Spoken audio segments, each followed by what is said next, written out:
Good day, distinguished guests, panelists, and colleagues. My name is Agram Pali, and on behalf of the Global Monitoring Center, it is my honor to welcome you to today's international virtual conference under the theme Justice for Africa's Last Colony, International Law, and the Plundering of Western Sahara's Natural Resources. The Global Monitoring Center is an independent and impartial nonprofit organization committed to advancing peace, justice, and human rights through research, policy dialogue, and international cooperation. Our work focuses on promoting accountability, the rule of law, and sustainable governance, while fostering inclusive solutions to global challenges through informed public engagement and collaborations. Western Sahara remains Africa's last colony, a non-self-governing territory recognized by the United Nations since 1963. For nearly 5 decades, the Sahrawi people have been denied their right to self-determination despite clear and binding principles of international law. During this time, Morocco has not only maintained its illegal occupation, but it has deepened its exploitation of Western Sahara's natural wealth, including phosphate, fisheries, and renewable energy projects, all without the consent of the Sahrawi people. This exploitation is not a side effect of the occupation, it is central to it. The plundering of resources that sustains the occupation deprives the Sahrawi people of their economic sovereignty and raises serious questions under international humanitarian and corporate accountability law. It compels us to ask, what responsibilities fall upon corporations and states who profit from this trade? How can international law be enforced when its principles are so clearly disregarded? And what must be done to ensure justice and accountability for the Sahrawi people? Before we begin, let me briefly outline the format for today's program. We will first hear from our distinguished panelists, Dr. Isabel Lorenzo, Mr. Cord Bumer, and Ms. Yagota Moulay, each bringing unique expertise from academia, legal research, and Sahrawi civil society. Following their presentation, I will moderate a Q&A session where participants are encouraged to submit questions through the chat or raise their hand. Finally, I will return with closing remarks to summarize the key outcomes and reflections from today's discussion. With that, let us begin. Our first speaker is Dr. Isabel Lorenzo, a PhD researcher in social anthropology at the University of Coimbra and a graduate in African Studies from the University of Porto. For nearly 2 decades, Dr. Lorenzo has worked extensively on Western Sahara, combining anthropological, legal perspectives to examine questions of sovereignty, decolonization, and human rights. Her fieldwork and research sheds light on the lived experience of Sahrawi communities under occupation and in exile, contributing valuable insight to the broader study of the post-colonial Africa and unfinished decolonization. Dr. Lorenzo, it's a privilege to have you with us today. The floor is yours. Thank you so much for this wonderful introduction. I hope not to disappoint. I will try now to share my PowerPoint. Okay, so I will address international and European law, extractivism, environment, and colonialism in the case of the Western Sahara. So as said, I'm a researcher not only of CIAS in Coimbra, but also of the Center of African Studies of the University of Porto. So Western Sahara, so that we have an idea for those who don't know where it's situated. It's located in Northern Africa, and it has one feature that's unique in the 17 non-self-governing territories, and that is that it has the longest military wall that's active in the world. So this military wall would be enough to circumvent in the entire Portuguese continent the archipelago of Azores and the archipelago of Madeira. Since this is not a reference for most of the viewers, in the United States, it would be the equivalent to put a wall around the entire state of Maine.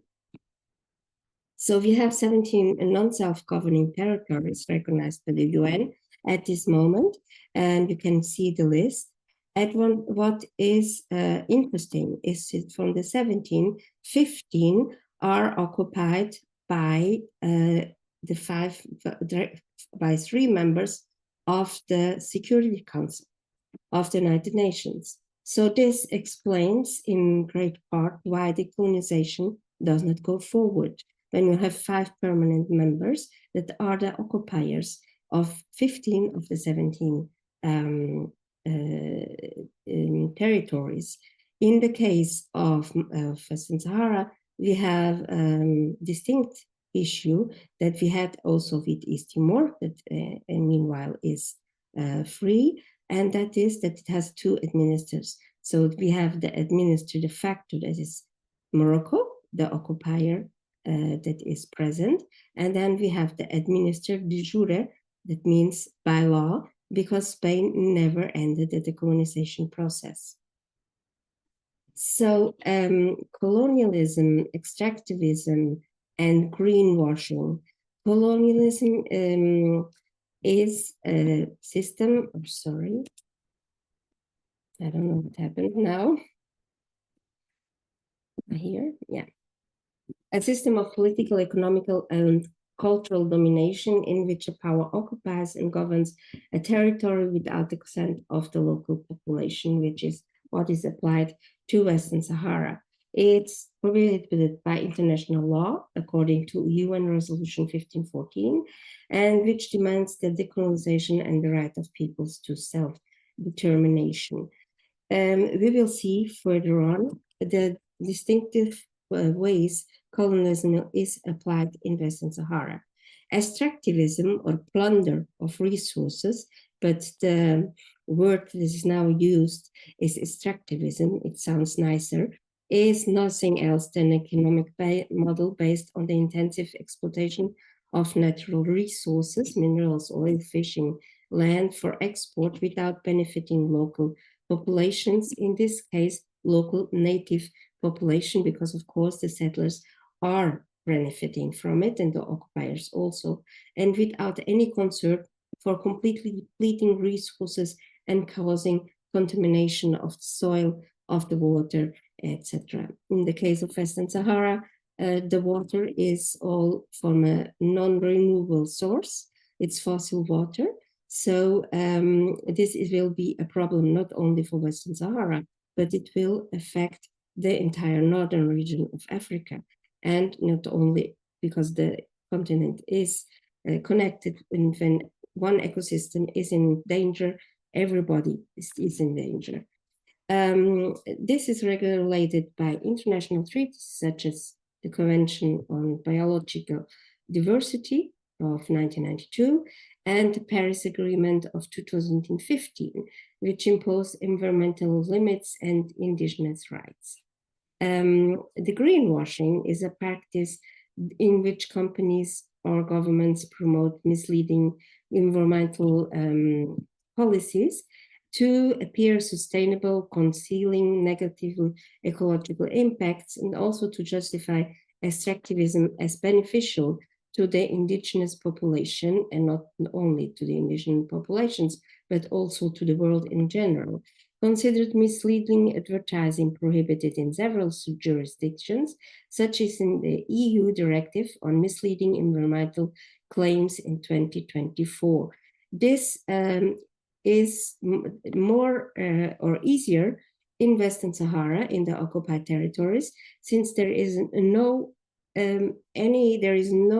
control over what is done in the occupied territories. So since there is no entry and control of the activities that are being held in this territory, this enables them to say that they do very good things, when in fact they are depleting completely the territory.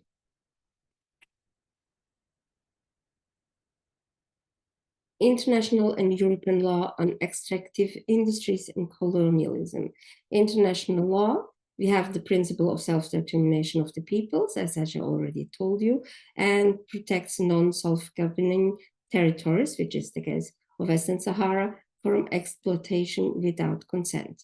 International humanitarian law, the Fourth Geneva Convention, prohibits the economic exploitation of occupied territories, which is also the case of Western Sahara. The International Court of Justice and other bodies reaffirmed that the exploitation of resources in occupied territories without consent is illegal.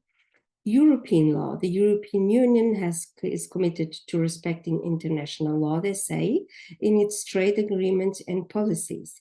The European directives on corporate responsibility and sustainable supply chains impose limits on exploitation in conflict territories.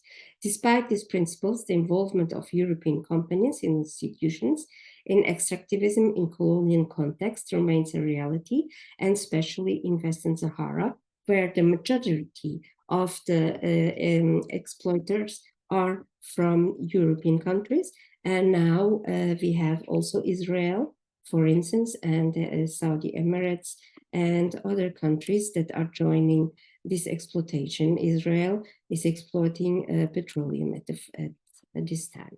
So here we have a timeline of this several decisions of the Court of Justice of the European Union and the EU-Morocco agreements relating on Western Sahara. As you can see, we have several. The problem is that they are not respected. And last week, the Commission of the European Union just throw them in the garbage, to be very direct. It means that they disrespect completely the decisions of their own court. This is something that is a problem in international law, also in European law, but it's a problem that has been increasing. By this I mean that I usually use the term of the necrosis of the international law. There are decisions. The decisions are according to the law. The law was not altered, so it was not changed. It's the law that everybody accepted, but the decisions are not respected, and they are not respected because there are no implementation mechanisms. To implement these mechanisms, each country has to implement it. So there is no international implementation system other than each country that agrees with the ICG, or in the European case with the CGA. EU has to commit to it. So has colonialism really ended, or has it merely changed form? We hear a lot about neocolonialism. I don't agree with the term neo because there is nothing new about the colonialism. Colonialism is colonialism. It's occupation, it's exploitation.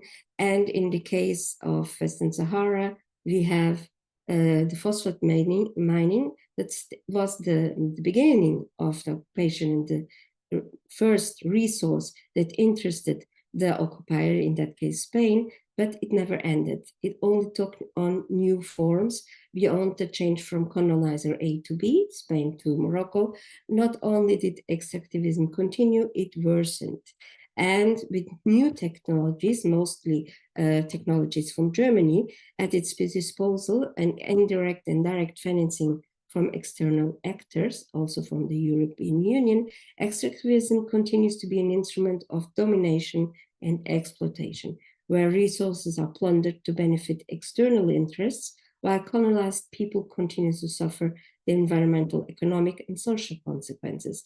This situation perpetuates historical injustice and reinforces the need to recognize and respect the rights of the Sahrawi people. But how can we do that? One of the main subjects is the greenwashing when we speak about Western Sahara and extractivism. Renewable energies may seem very healthy for the planet, but we only look at the end product. For instance, electrical cars, we look at the end product. The end product is a car that does not emit CO2. It's better for the environment.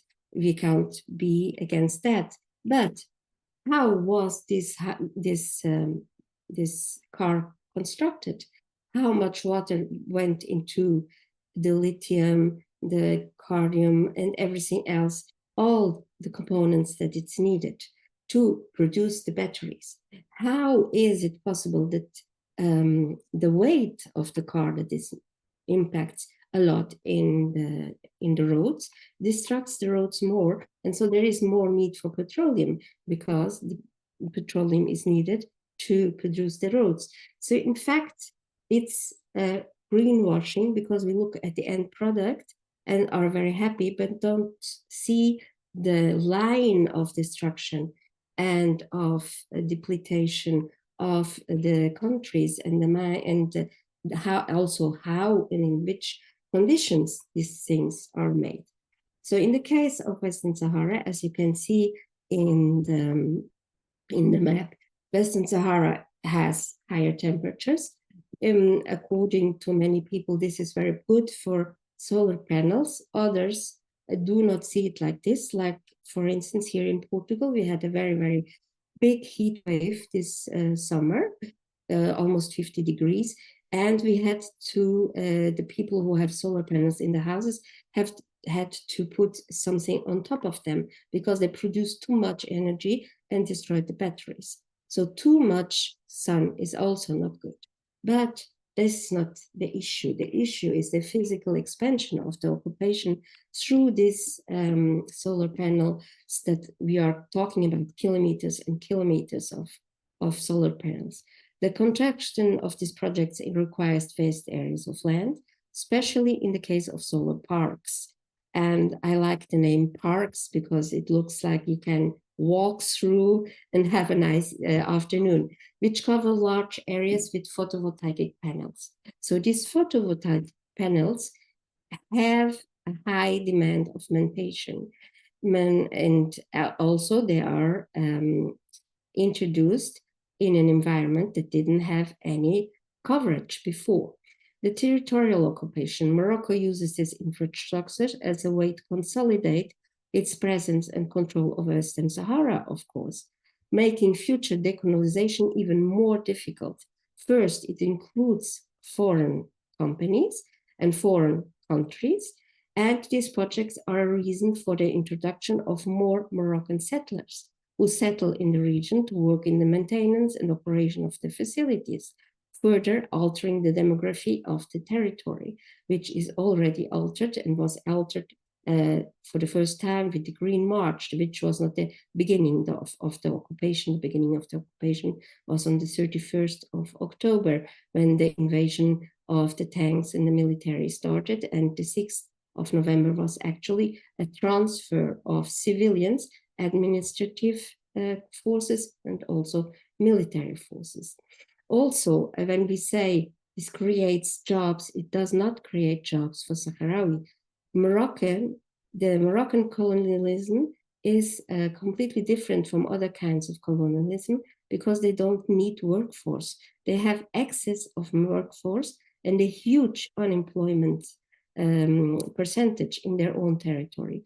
So the Western Sahara territory is a way also to have more Moroccans with a job. And as related in the State Department report of human rights from 2015, if I'm not incorrect, they have also incentives to go to Western Sahara. The impact on environmental and ecosystems is the destruction of natural habitats. The installation of turbines and solar panels directly affects the fauna and flora of the desert, destroying fragile ecosystems and disrupting natural wildlife corridors, and also leading to erosion and desertification. The removal of vegetation from ecosystems to make way for infrastructure exacerbates the soil erosion and can accelerate desertification processes, making some areas even more inhospitable. The construction phase and regular cleaning of solar panels is also something that nobody talks about, but it requires significant amounts of this water that is not renewable, and the amount of water necessary per year to maintain only one solar panel clean so that it can function is more than one Sahrawi refugee receives per year. So I think this is an aspect that has not been duly studied and should be. Some examples of foreign companies and interest in illegal mining. So we have renewable energy and greenwashing, Siemens Gamesa. It's Siemens, but in Spain. So they have all these daughter filials, and it's a huge mess. But at the end, it's Siemens, supplier of wind turbines for illegal wind farms in Western Sahara. Enel Green Power from Italy, and also solar farms in the occupied region, Total Energy of France, in research and development of clean energy in occupied territory. And I think Bart Boimer will explain more about this. LASA from Portugal, the transport of equipment for the illegal implementation of turbines and solar farms. In the phosphate and agriculture, we have the OCP, that's Moroccan office for the phosphates, and mainly owned by the Moroccan monarchy, illegally extracts and exports phosphates from Western Sahara to Nutrien Canada, Ravensdown, Balancea Green Nubians in New Zealand, and they import illegally mined phosphates. Some of these companies have, in the meanwhile, stopped to import. So also Empresa Cubatão, Cesário Fertilizantes, and Copebras Brazil import illegally mined phosphates. Brazil is also one of the main partners with Morocco in military equipment and also in airspace equipment. Agriculture, le domaine agricole de Morocco, France, linked to the Moroccan monarchy, exploits land in Western Sahara for the export of horticulture products. Azura Group produces and exports greenhouse tomatoes grown in the occupied region and once again with non-renewable water. Ideal France exports fruits and vegetables from farms in Sahrawi territory. And of course, intensive fishing. And we are always looking to the EU companies, but we also have companies from Japan, from China, from Russia. So it's a grab. The only difference is that the UN companies should respect the EU decisions from the European Court, which is not the case. The maintenance of military occupation and the humanitarian crisis. So all this money that is made has an economic impact of Western Sahara exploitation versus military and AI. So the profits obtained from the illegal exploitation of Western Sahara's natural resources are essential to finance the Moroccan military occupation, which is enormous. We don't have exact numbers, but they outnumber the military forces. So all the forces combined, gendarmerie, police, military forces, auxiliary forces, etc. We believe that there are 10 to 15 for each Sahrawi present in the occupied territories. And also on the wall, it has an extensive number of military. There are several numbers that are launched from different sources, but there is no definite number, so I'm not giving any. Since you saw the 2,720 kilometer long mined military wall needs a lot of financing. And in 2022, while Morocco profited hundreds of millions from the plundering of Sahrawi's resources, Sahrawi refugees in Tindouf faced cuts in humanitarian aid, which was repeated last year and this year, resulting in critical shortages in food and essential supplies. International organizations like the Red Cross, Oxfam, the ACNUR, etc., warned that the reduction in donations had drastically impacted the refugee camp's ability to provide basic nutrition and essential services. And this is also a fact when we look at the health issues that the people have in the refugee camps. Most of them have anemia and diabetes, and this is a direct consequence of the kind of aid they receive. They are reduced to carbohydrates, basically.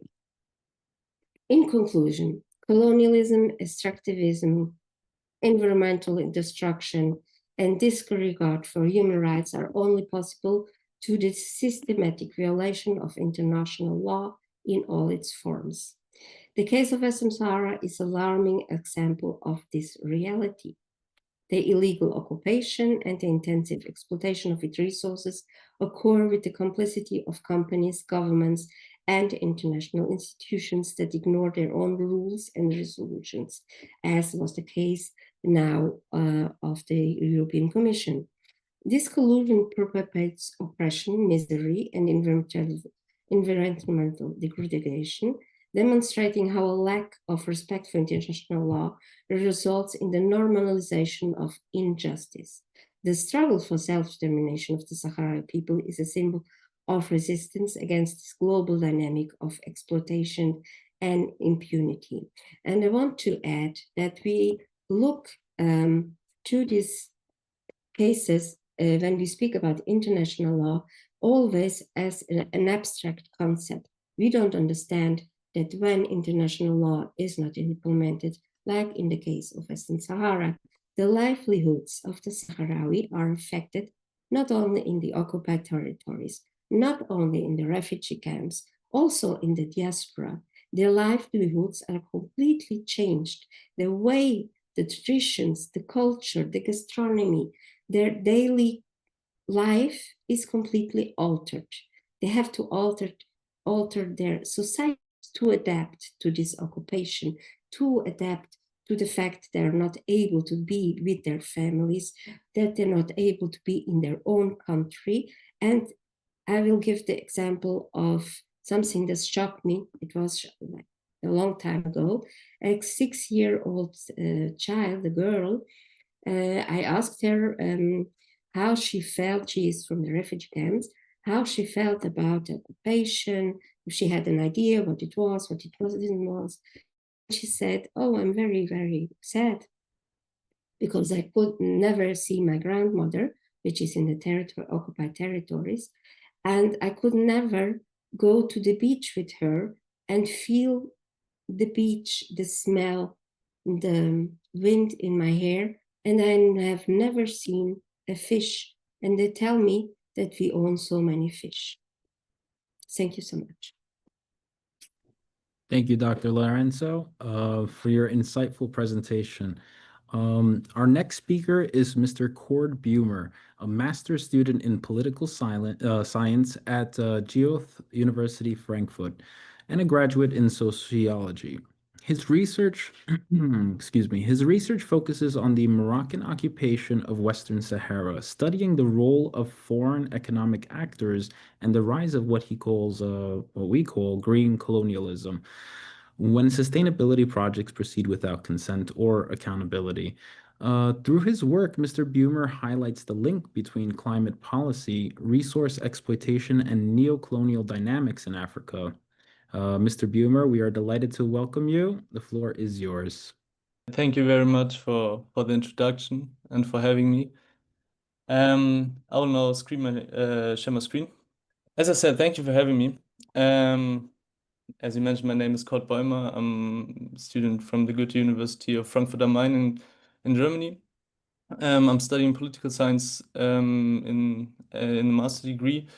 And today I want to talk about the climate conflict nexus in Western Sahara and the neo-colonial structures of the European energy transition and the Moroccan occupation of Western Sahara.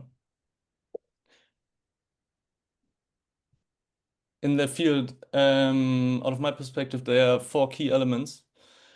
The green hydrogen in the future as a climate neutral energy source, bilateral and unilateral energy cooperation between Morocco and several, I will focus on European actors.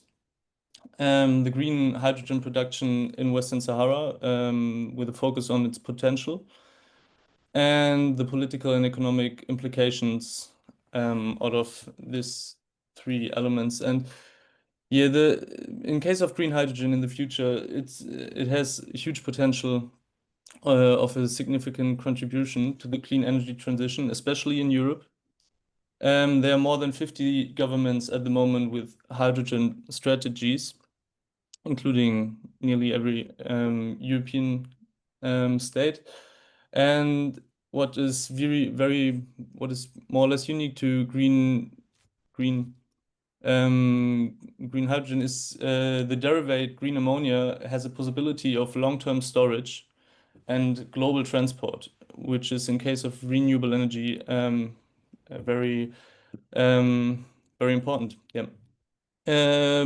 In case of the cooperations, there are several strategic cooperations or collaborations to ensure the energy transition between Morocco and European actors, in which they want to capacity building for renewable energy in Western Sahara and Morocco, but we will come to that later, especially in Western Sahara in case of the potential. And there's the EU and Morocco seeing green hydrogen as a win-win situation, but never emphasizing the loss of the Sahrawi people in this specific case. Green hydrogen production in Western Sahara has a high potential. The IEA, the International Energy Agency, listed 5 hydrogen projects at the moment in Western Sahara and 6 planned projects due to the Morocco offer, to which we come later. And the political and economic implications of that are the strengthening of the political and trade ties between Morocco and the EU, the ongoing involvement of European actors in the occupation, and also what is important is the unequal exchange of goods between Morocco and the EU in case of renewable energy items which are exported from Western Sahara and Morocco into the EU and gaining a lot of value due to this export. Yeah. So why is green hydrogen interesting for several actors on a global scale? Green hydrogen is produced through electrolyzation of water powered by renewable energy. That is what it makes green, not brown or gray or black. That would be hydrogen produced by fossil fuels or natural gas, something like that. So green hydrogen, when it's green, in case of sustainable production, it has the potential to become a climate neutral decarbonizer in several areas, such as industry, transport for in particular, and also can be used as an export commodity in case of Morocco. The International Energy Agency mentioned in 2019 that green hydrogen has a key role in global energy transition. And the Desertec Industrial Initiative 2025 mentioned that the WANA region, so West Asia and North Africa, has a potential to become a global leader in the production and export of green hydrogen in case of its environmental conditions and the proximity to Europe. The Research Institute for Sustainability from Germany, Potsdam, mentioned in 2023 that Europe has a growing interest in the development of green hydrogen in North Africa, especially to decarbonize their own economy and creating access to a market which probably will be in the future very, very big. And there are several political, environmental, and economic issues, as Isabel already mentioned. In case of political issues, we can see it clearly in the case of the occupation of Western Sahara. There are several environmental issues because the production of green hydrogen needs a lot water, needs huge amounts of land, and it needs renewable energy, which is in fact produced sustainable. In case of economic issues, at the moment, there are the costs, which focus on the production of renewable energy, which are at the moment high, but technological development is going on. So, as I said, in the future, it will be probably very profitable for several actors. Here you can see the landscape of the WANA region and the hydrogen projects which are planned. So In general, there are 117 hydrogen ore projects across the MENA region, with 90% projects geared towards production of green hydrogen. And Morocco, as you can see, is planning to implement 15 hydrogen projects in the region, which is, in this particular case, it's difficult to see the border between Western Sahara and Morocco, which is like a symbolic thing, I guess. Yeah, so the green hydrogen targets of the EU and Morocco are very clear. By 2030, the European Union want a 32% share of renewable energy in their energy consumption. Morocco targets 52% share of renewable energy installed capacity. Also by 2013, the European Union targets to import 10 million tons of green hydrogen, mainly from the Warner region. And additionally, 10 million tons of domestic production within Europe. By 2030, production of approximately 1 million tons of green hydrogen per year is a target of the Moroccan government. That would mean 4% of the global green hydrogen demand. And the European Union targets to use green hydrogen and its derivatives, as I already mentioned, for example, green ammonia, which plays a crucial role to decarbonize industry and transport sector. And Morocco aims to export hydrogen and its derivatives to countries aiming decarbonizing their economies and usage of green ammonia in Morocco's fertilizer industry. That is also an interesting point, because green ammonia can replace phosphate in case of the fertilizer industry, in case of the production of fertilizers. So we see very clear targets of both actors in case of green hydrogen. In October 2022, EU and Morocco established the EU-Morocco Green Partnership, which is one of many energy collaborations of Morocco, and it aims to advance the external dimension of the European Green Deal. So it's under the umbrella of the European Green Deal. And it aims to advance a sustainable transformation, mainly through renewable energy and energy efficiency. And green hydrogen plays a crucial role in this energy transition. The fact sheet of the EU-Morocco energy relations mentioned, quote, "The combination of Morocco's geographical advantages with high access to wind and solar power and the EU's financial and technological strength provides opportunity for deeper collaboration on this renewable sector." What it means to me is that the EU and Morocco are planning to expand their collaborations on green hydrogen. And when it means Morocco's geographical advantages, then it's clearly the speech of the geographic advantages of Western Sahara, in case of the huge potential of Western Sahara against the Moroccan territory. So green hydrogen as a cornerstone of a win-win-lose energy cooperation in the future. Here you can see, as you already saw in Isabel's presentation, the wind potential of Western Sahara, which is central in the production of green hydrogen. And as you can see, in Western Sahara, especially at the coast and at the region in the region of Dakhla, which is important, the wind potential is very, very high, while the potential of wind is in Morocco a lot less than in Western Sahara. So the World Trade Organization mentioned 2024, quote, "Those regions with the best renewable energy conditions will likely become a key renewable hydrogen producers due to lower production costs, provided they have an efficient access to capital, land, and water." What the territory of Western Sahara has is the land, the access to the land, and the access to the water. What Morocco not have at the moment is the capital, and there many European actors taken place. So Western Sahara has excellent environmental conditions for the production of green hydrogen. Many studies, especially from the University of Mohammed V in Rabat, Morocco, mention that Western Sahara has a production capacity of more than 3 million tons of green hydrogen per year.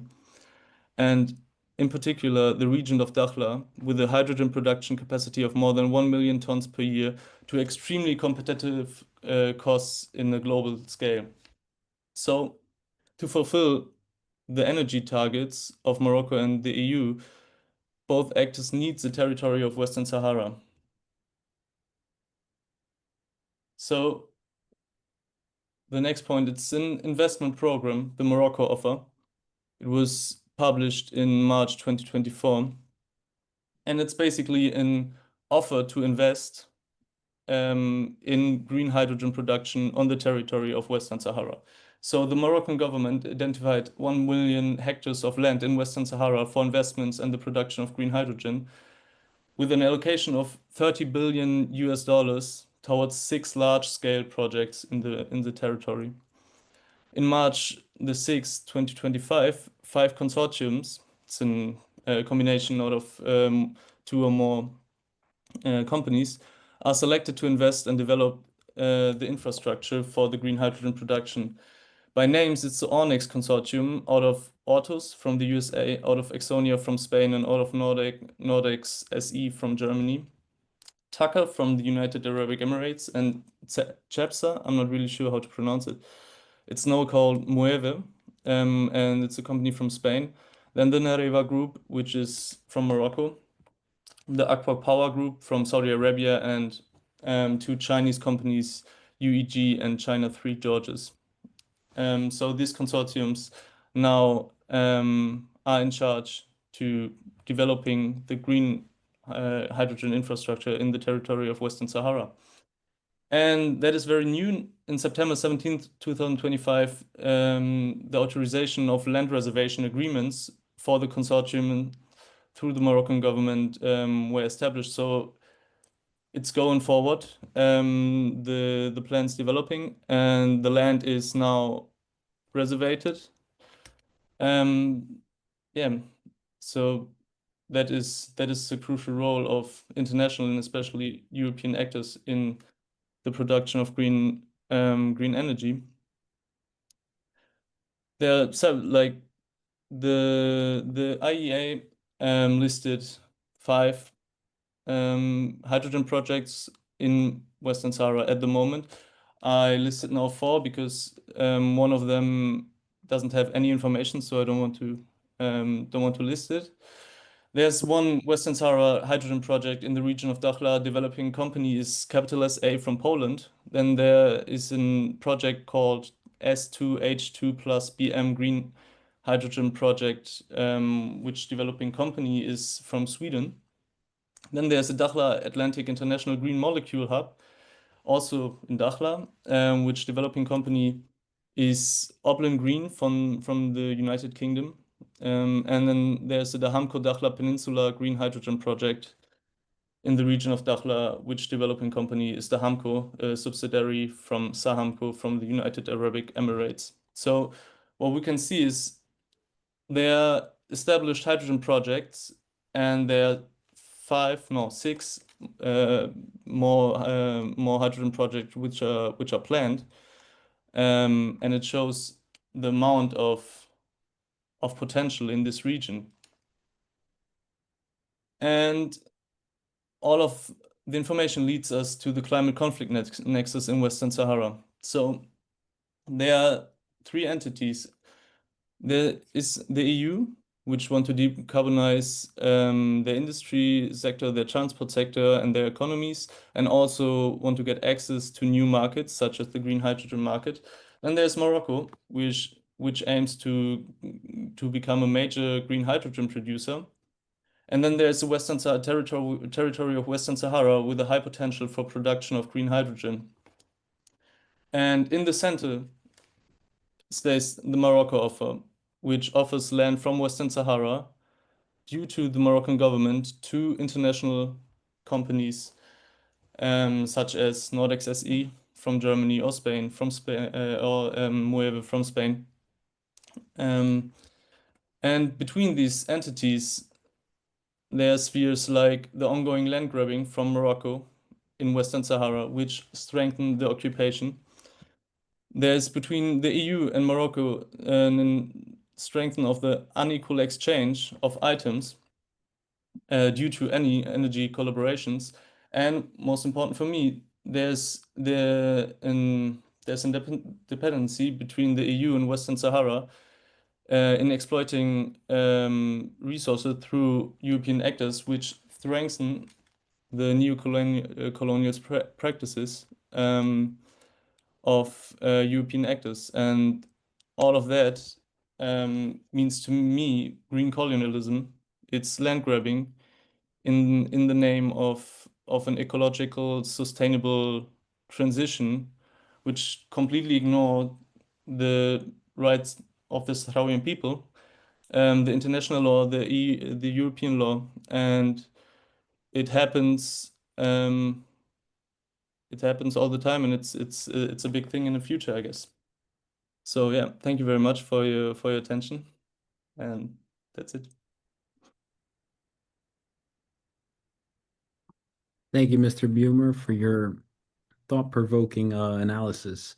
Our final speaker is Ms. Yaguta Moulay, chairperson and director of the Sahrawi Observatory for Natural Resources and Environmental Protection, better known as SUNREP. She's a Sahrawi national from the refugee camps. Ms. Moulay leads efforts to document and challenge the illegal exploitation of Western Sahara's natural wealth, while promoting environmental justice and sovereign resource management.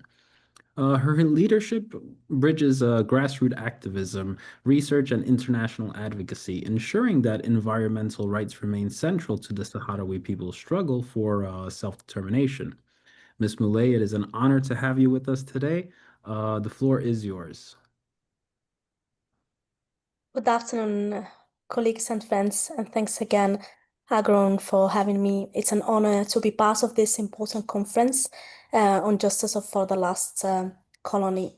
So on behalf of the Sahrawi Observatory for Natural Resources and Environmental Protection, or as you mentioned, SONVEP, I wanted first to thank the Global Monetary Center for covering this discussion.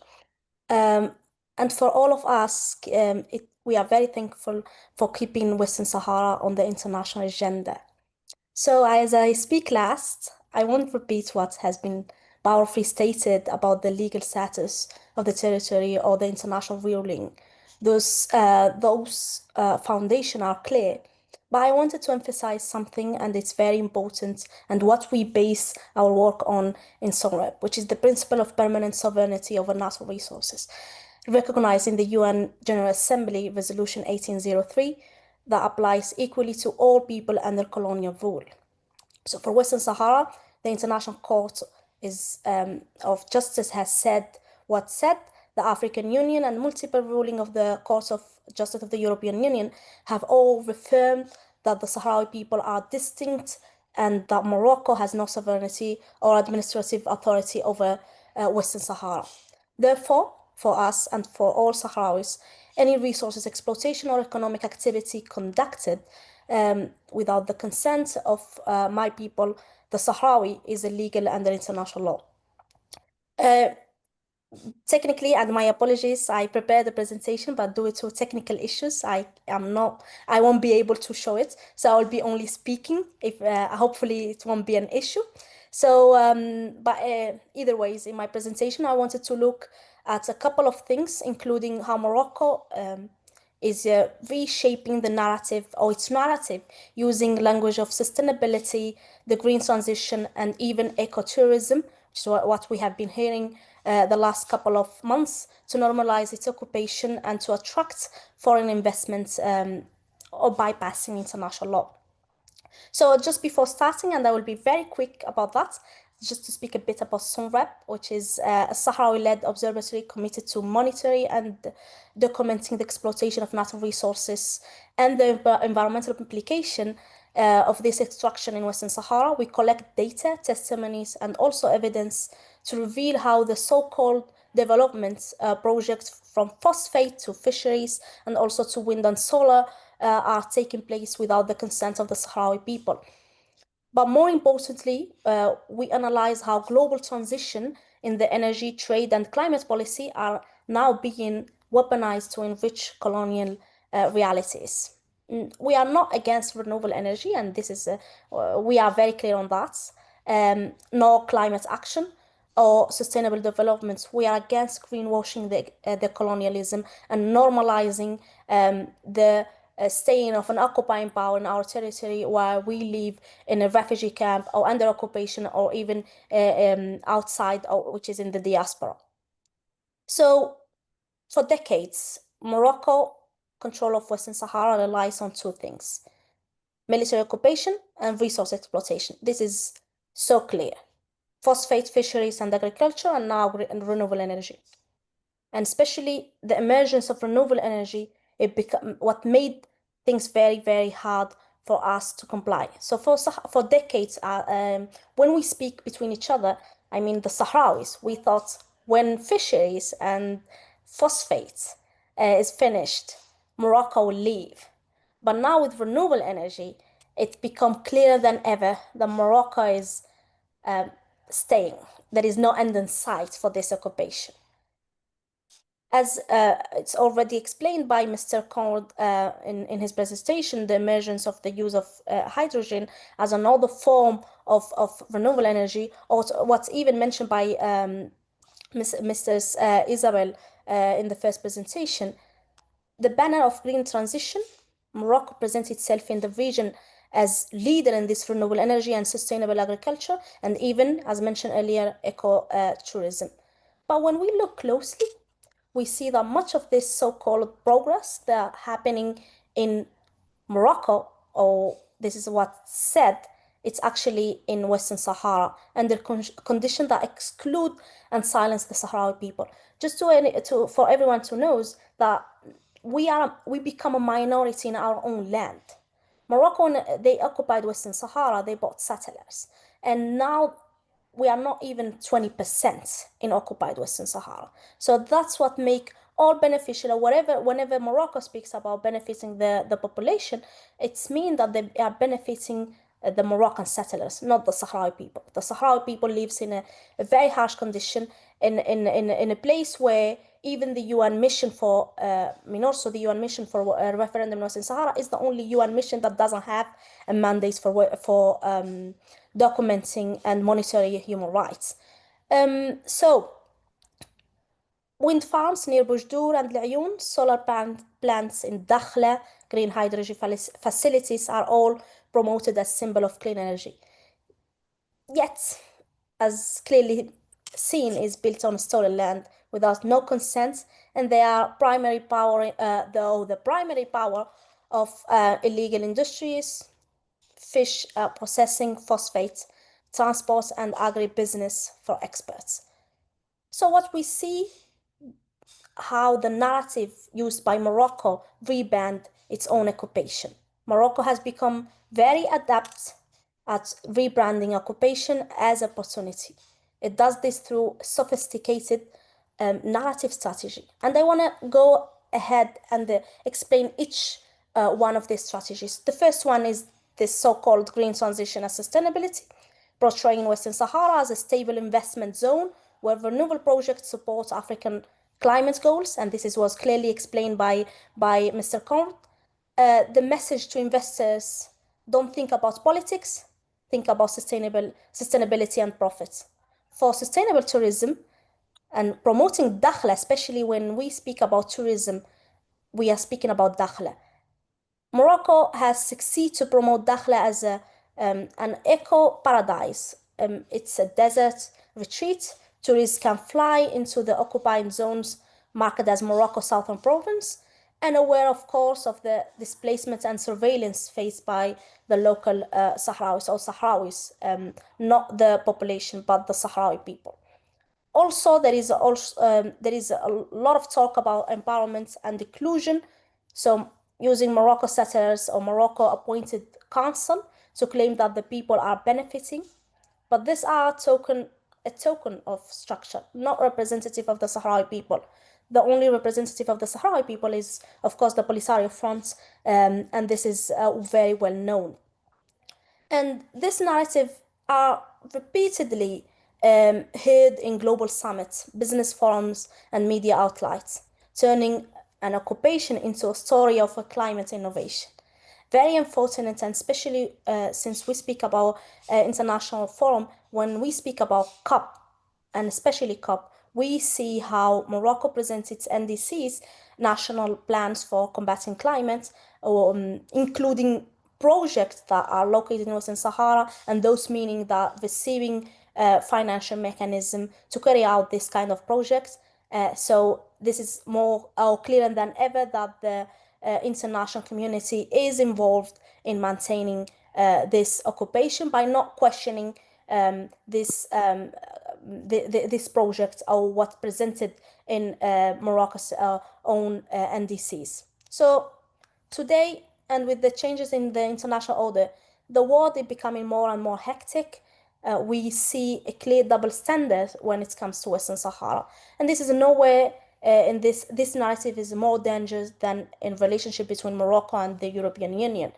So just a couple of days ago, as all of you might have heard, and mentioned also by Professor Isabel, the Morocco Council quietly approved a new trade agreement with Morocco that extend preferential, unfortunately preferential access to products coming from Western Sahara.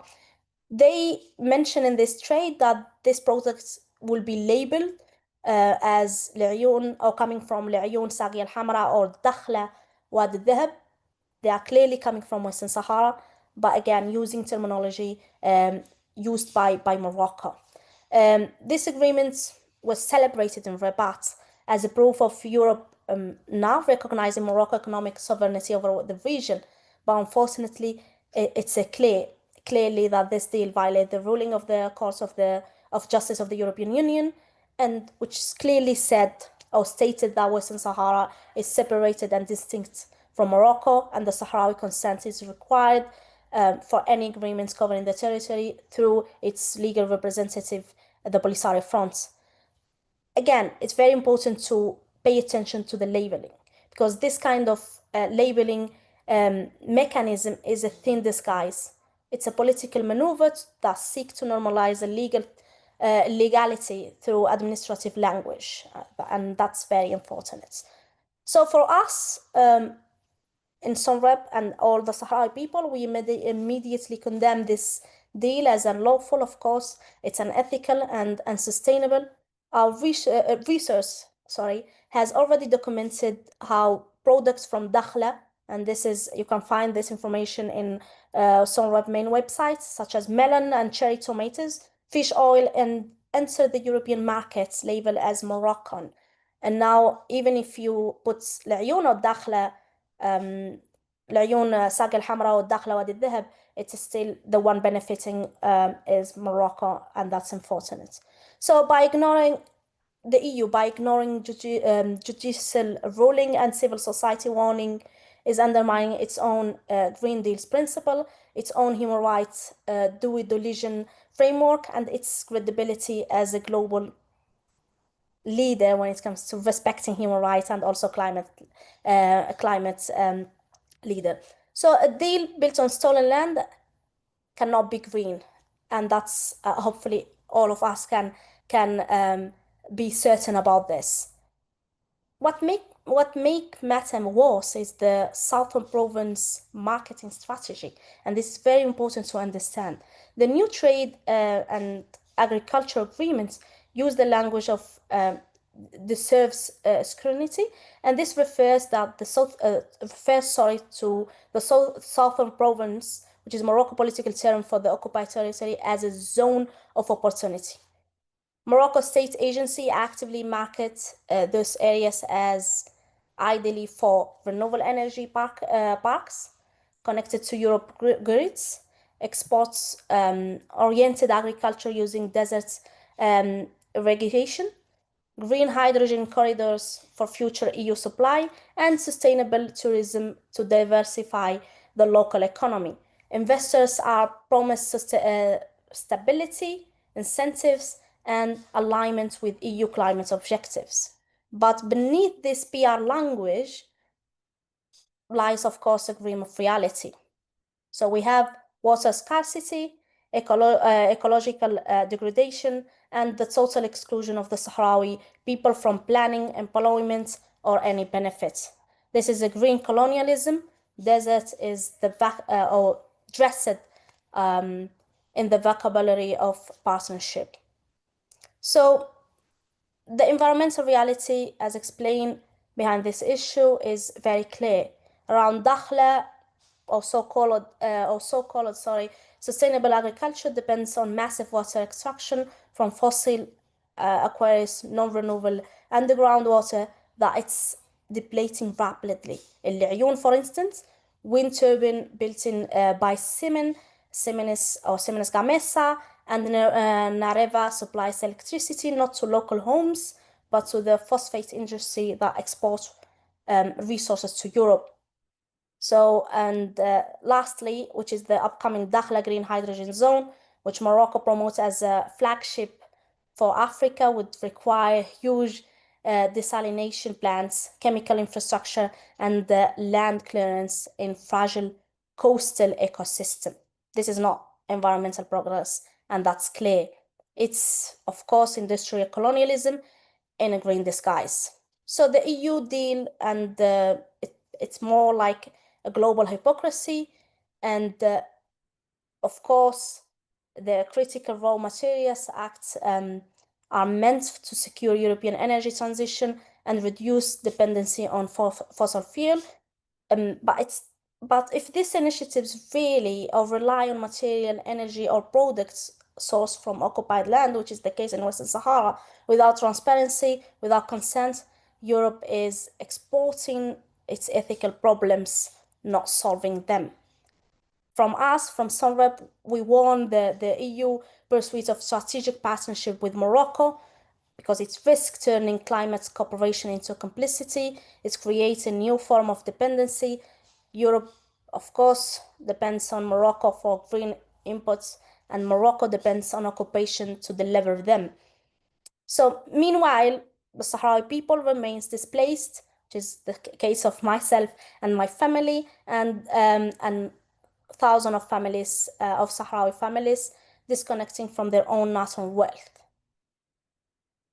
And hopefully I didn't take much of time, I want to really go back to the sustainable tourism as a political camouflage. This is a new trend, and we are monitoring that because we see the aftermath for this issue, which is the sustainable tourism. So Dakhla mentioned early on, and hopefully I didn't speak that fast, become Morocco eco destination, and it's promoted by the World Tourism Organization, by EU funded programs, and by Global Travel Agency as a model for desert tourism. This is a model that built on erasers. Hotels are resource occupying, or hotels are and resource occupy land that once belonged to the Sahrawi people.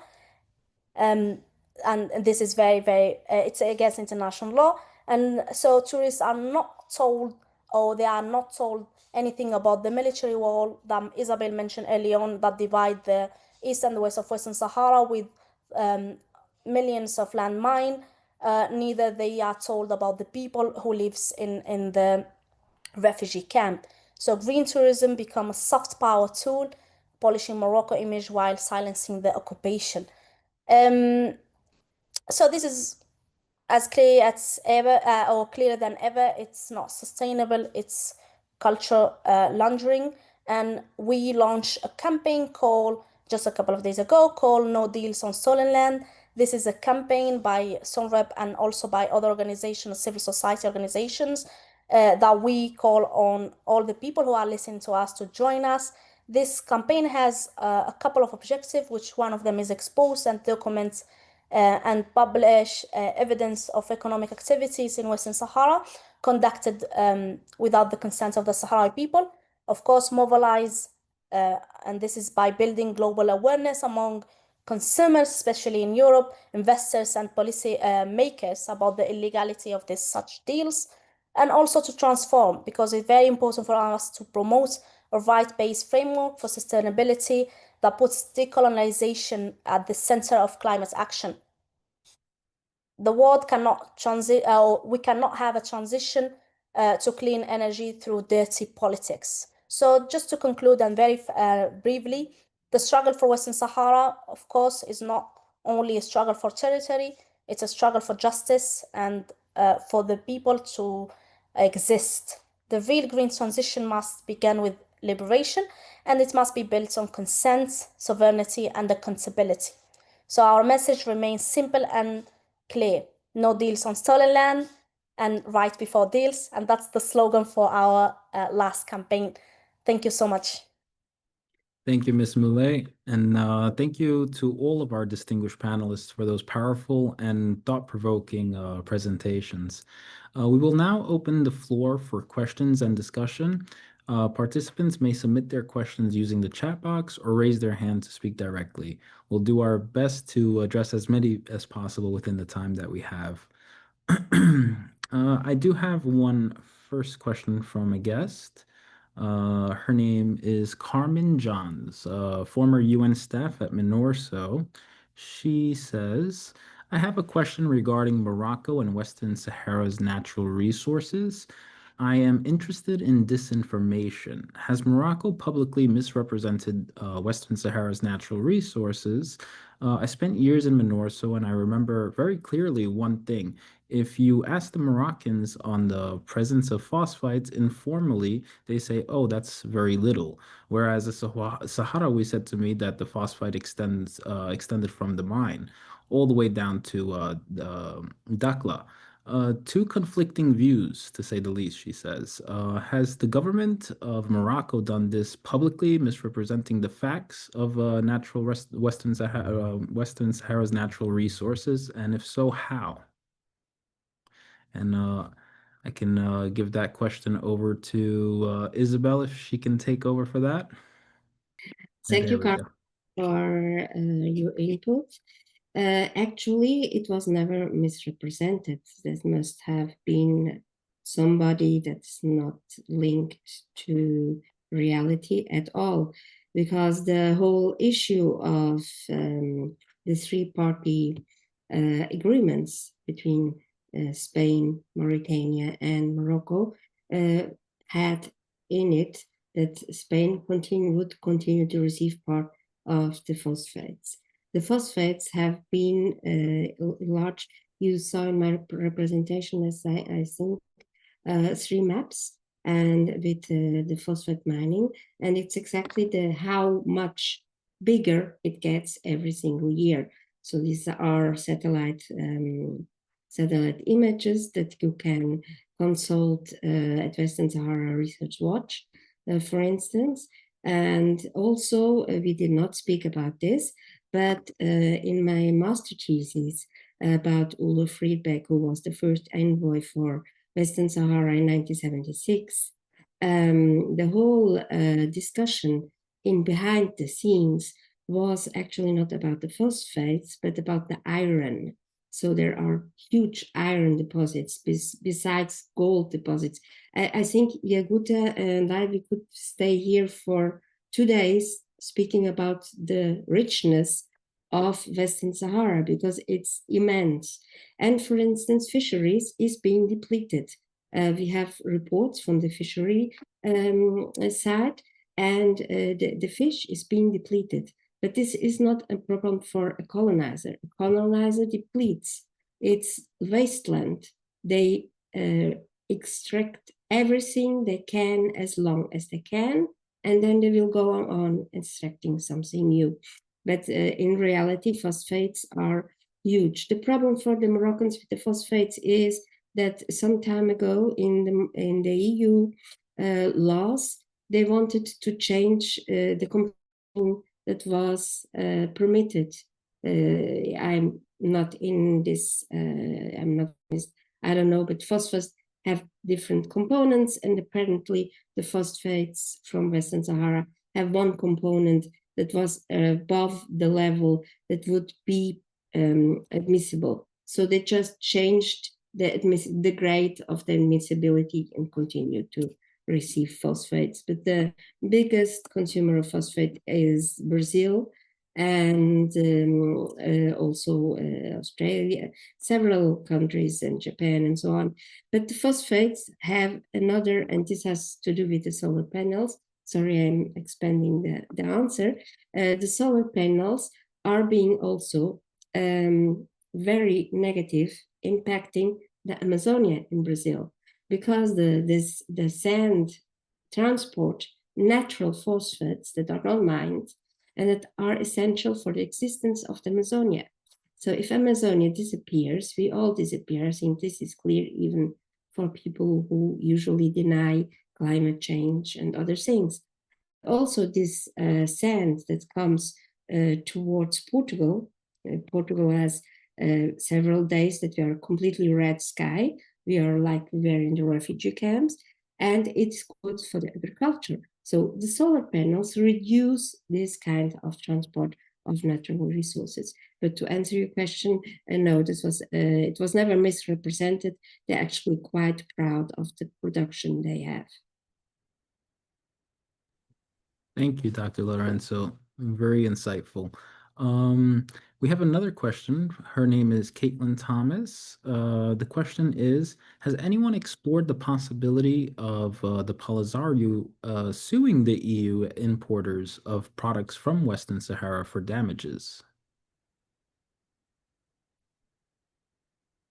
I can answer this.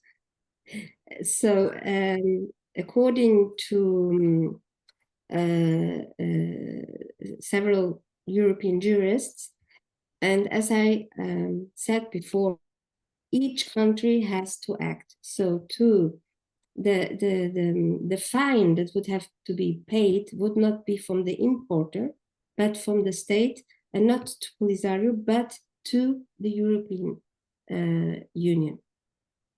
So what is happening is that the trade unions in France and Spain are taking actions, are with the mislabeling and the relabeling, but there are also other products like Moroccan tomatoes that are really from Morocco that are relabeled as Spanish. So there is a huge traffic and corruption around this scene.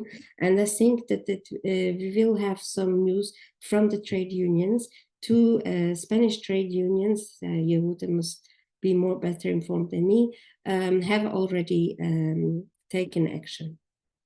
Thank you. I'm going to hand this question over to Mr. Cord Bumer. It is from Grace Initiative Global. They ask, what can be done legally to ensure Western Sahara's resources are protected? Is there a venue to take the case? Is Western Sahara giving a presentation at the next COP? Thank you. I actually don't know if Western Sahara is giving a presentation at the next COP. That is, I can't answer that one. Understand. Is anyone aware of that on the COP, if Western Sahara is going to be giving a presentation? At least for now, sorry, I'll just jump in. For now, That's we okay. don't have, we don't have any information in that regard, but we are pushing for that. So hopefully. Actually have a question from Global Monitoring Center. As chairperson of the Sahrawi Observatory for Natural Resources and Environmental Protection, your work highlights the connection between environmental justice and self-determination. In your view, how can international environmental and human rights mechanisms be leveraged to hold these corporations and states accountable for resource exploitation in occupied Western Sahara? And what initiatives are being done as we speak for this? Wow, that we can take a couple of hours or the next couple of hours to answer that. But it definitely, it's one of the aims for us is trying to find ways in order to hold Morocco and cooperation accountable. Unfortunately, the international system, and especially when we speak about the UN mechanism. So just a little bit of information. Beside my work on the Sahara Observatory, I also work.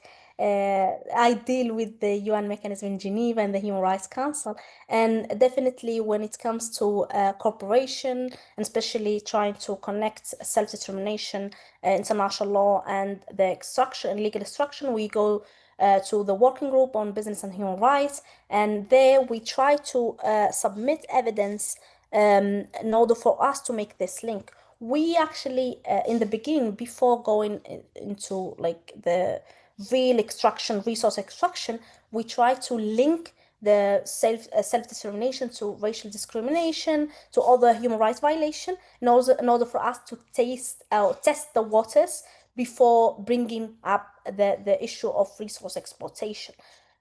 For now, we succeed in just a couple of months. The technical team, where I work in Geneva, we succeed to get a communication by 8 human rights experts, linking the right of the Sahrawi people to self-determination, to other human rights violation in occupied territories, and especially related to a complaint by 79 activists in the ground. But again, once again, our own aim is trying to build on right of the Sahrawi people to self-determination, and frame it in a more global perspective, and trying to push for the narrative of resource extraction, the involvement of international cooperation, in order to normalize and also systematically deny the Sahrawi people the right of self-determination.